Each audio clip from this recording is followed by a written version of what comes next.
Hey guys, today I'm going to be discussing the current president of Rwanda, President Paul Kagame.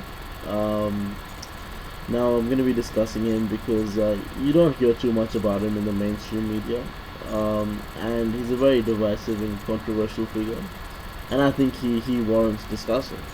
Now, on one hand, he's extremely popular within Rwanda, and he's been in power since 2000, and I think some would argue he's held power in Rwanda since 1994. Um, he's been praised on one hand for the reconciliation efforts following the 1994 genocide, and his economic policies. Um, some have gone as far in the media to claim that he has led Rwanda to become the greatest success story in Africa. Um, on the other hand, his critics criticize him on his domestic policies, which have been described as authoritarian. His clampdown on any opponents within the media or political opponents. He's been accused of war crimes as well during the Rwandan invasion of the DRC in 1996, and of funding a subsequent proxy war against the DRC by arming the National Congress for the Defense of the People. So he is very divisive, and I think he's an interesting and a very smart operator. Now, I would just like to start off by stating that this is not going to be a Kagame 2012 or anything like that, and I can promise anyone viewing this that you will not see me in a week's time uh, half drunk and naked on the streets of Los Angeles. So just want to let you know that, guys. Okay, let's get started. So now I'm sure most of you are familiar with the 1994 genocide which occurred in Rwanda. It was a state-sponsored genocide where the Hutu government called upon Hutus to rally against their Tutsi counterparts. It's estimated that in 1994, 800,000 people lost their lives during this genocide, and one of the main resistance to the government emerged in the form of the Rwandan Patriotic Front, which was led by Paul Kagame. Um, and their victory in defeating the incumbent government and the establishment of a national unity government gained them much popularity, both inside the nation and internationally. It's interesting to note that Kagame did not take on the mantle of president initially, and installed Pasteur Bizimungu as the president. Now it's largely believed that Kagame had true control of the government at this point, um, and that most of the policies undertaken were actually his. Um, there was an eventual falling out between Bizimungu and Kagame, and in 2000, March 2000, his assistant, that is Bizimungu's assistant, was shot in the head by three men in military uniform, and uh, it's asserted that that Kagame was behind this, and this represents one of his tactics in suppressing opposition. In the same month, Bizimungu resigned and Kagame became president. Now it's interesting to note the story of Bizimungu following his resignation. In May 2001, Bizimungu founded an opposition movement, the Party for Democratic Renewal, However, it was almost immediately banned by the government, which accused it of being a radical Hutu party. That's an example of Kagame using the fear of the generated by the genocide to mobilize the populace against his opponents. So now I'm just going to quickly discuss the circumstances in which Kagame inherited the nation. So in 1994, I think it's fair to say that Rwandan society was in ruins and was under threat. There was a very tense situation. Obviously, communities which once had lived together, Hutus and Tutsis together, were divided and distrustful of each other, because during the genocide, neighbors turned on each other and friends turned on each other, and it obviously left Rwanda and society and communities within Rwanda fragmented. That was one of the issues we faced. Another one was the economy. The Rwandan economy had taken a huge strain after 5 years of civil war, and there was very little faith in terms of investing in Rwanda following the genocide, which is expected. And basically prior to the genocide, the Rwandan economy had already been underdeveloped, and now that was in ruins. So he had to fix the economy. Then there were other issues plaguing him, such as health issues, including HIV/AIDS.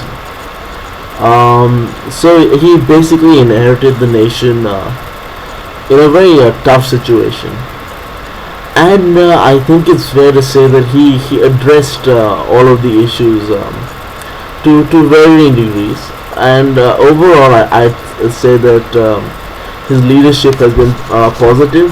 He has taken the nation in the right direction in terms of solving some of the issues. Some of these issues are long-term issues, and you cannot expect him to solve them.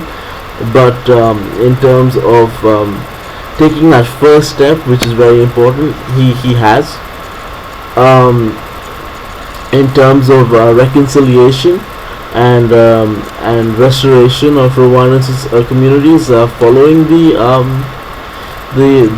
genocide,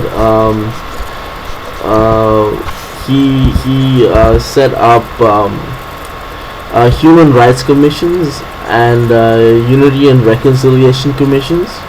And took a policy of inter-ethnic goodwill. This is important because he basically decided that the only ones responsible for this were the government which instigated the genocide, and that those who perpetrated the violence should not be held accountable. This was also because if he had gone after those who had perpetrated the violence, the peace which had been established could have dissolved, and civil war could have re-emerged. In terms of actions which he took, 15,000 former Hutu soldiers were integrated into the army,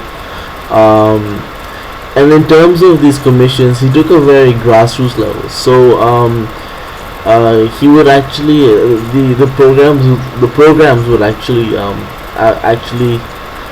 get victims and perpetrators of the violence together in controlled environments where they could discuss their grievances, and there are house building services where perpetrators of the violence could show their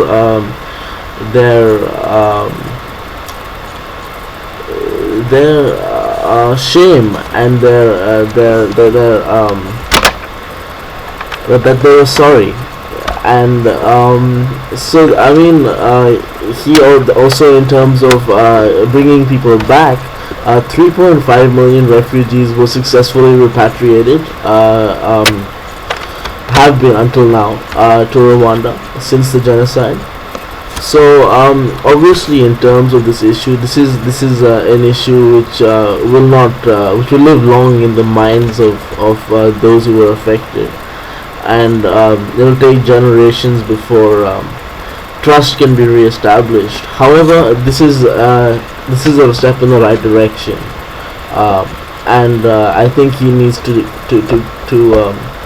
get the credit for this. In terms of the economy, he embarked on sweeping free market reforms under the with the assistance of the World Bank. There was very successful. In 1996, the GDP grew by 13%, and after that it slowed down and basically averaged around 5% throughout the 2000s. One of the main achievements in terms of the economy was he cancelled all of Rwanda's public debt in 2005. So yeah, his economic program was largely successful. In terms of health, there's been a HIV/AIDS awareness campaign under his government, which has been taken quite seriously. Also, women have been more empowered under his leadership. Their political representation has increased, and their wage levels have increased for women. So in terms of he's been a good leader. I don't think you can dispute the fact. However, I think that some of the criticisms against him temper this. I think the largest criticism of his government has been his well, I think there are two very large ones actually. I think first of all, the human rights violations he's been accused of in the Democratic Republic of Congo, both in the 1996 invasion and the 1998 to 2001 African War, where he was accused of illegally extracting minerals in the DRC. And also his treatment of the media and of any criticism which has been quelled, and like he's not stood for any media criticism, and Rwandan journalists have been imprisoned. He's also been accused of conducting assassinations on political figures who oppose him. Again, the example of Pastor Mizumbugu and his imprisonment is one. A recent example is two female journalists were given sentences of between 7 and 17 years last year for criticizing the president. So I mean, he does not allow for any criticism, and does not hold journalists in high regard. Other criticisms levied on him have been his authoritarian style of leadership, how he's been in power for so long, and the fear that he will not hand over power in 2017 when he's scheduled to. So in terms of a verdict, I think that that he was the leader that Rwanda needed to have in after the genocide. He's managed to reconcile communities. He has managed to get the economy together. He has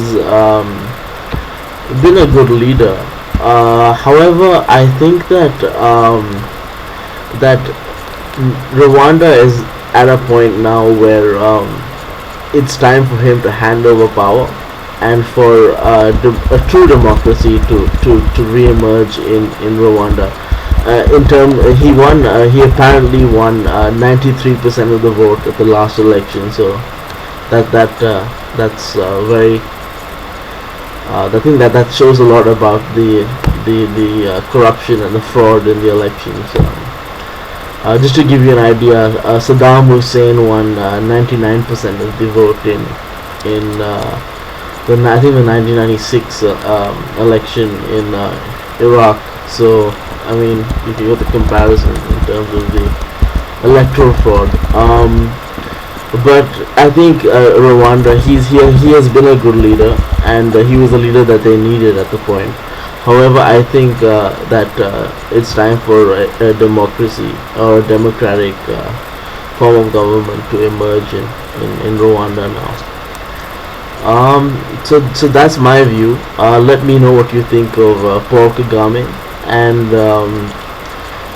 thanks again for watching this, and please comment and let me know, and I look forward to reading them. Thank you very much.